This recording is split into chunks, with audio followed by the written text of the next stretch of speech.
Reading opens your mind, right? Right. Let me tell you one thing. Reading the Bible will not only open your mind, but it will also open your eyes. Because the Bible has a way of showing you thousands of years into the future. Now imagine having that kind of a tool in your hands, and you are a person who likes planning your life meticulously. Then it means that Bible, it's a better tool for you to read. It's not only a book, but it is a tool. And while I was reading the Bible, I came across this scripture, man, and this scripture reminded me of Maponga. This scripture was talking about how the devil,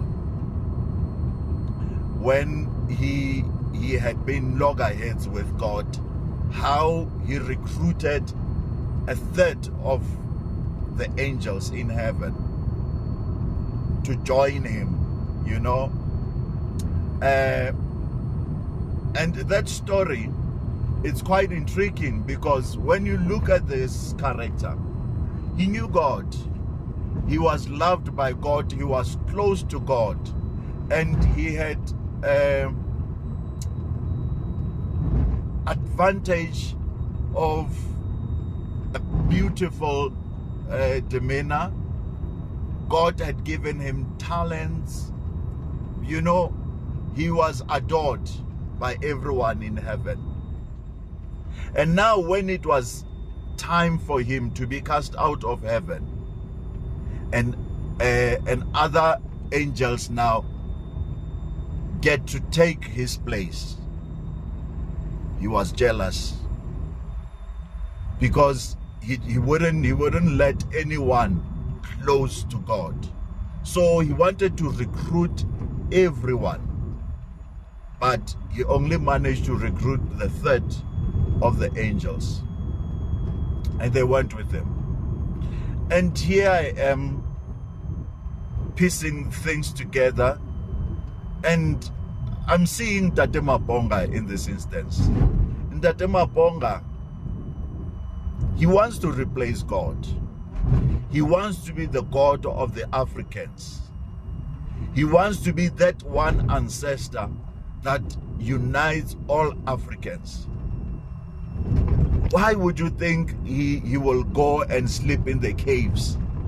He wants to create the gimmicks. He wants to create gimmicks that will set him apart from any other ancestor.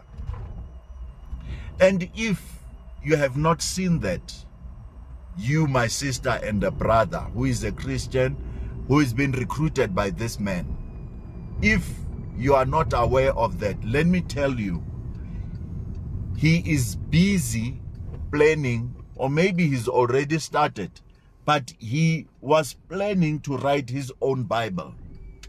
Now, go figure. God is the one who wrote the Bible.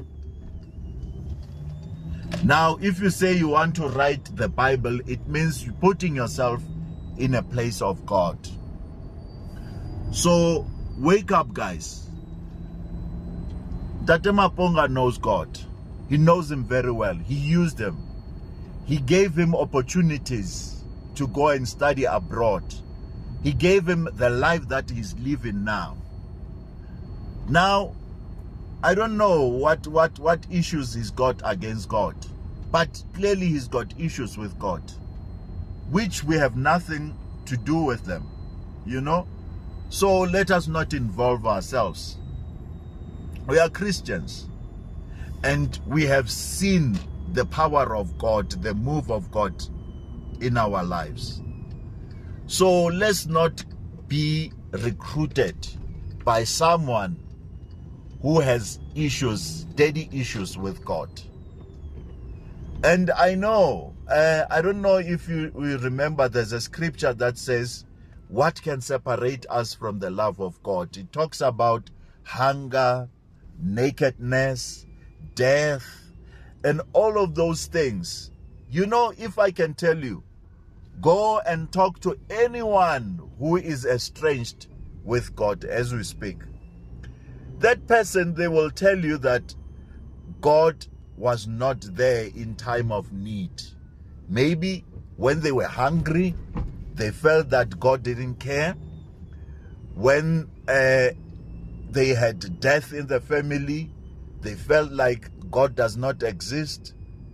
But, you know, unfortunately, God is not turned on and off like a light bulb. When you feel like, yeah, there is God, you turn him on and you start preaching about him like Maponga did. And when you feel like you've got issues with him, you just want to turn him off and you want to recruit other people.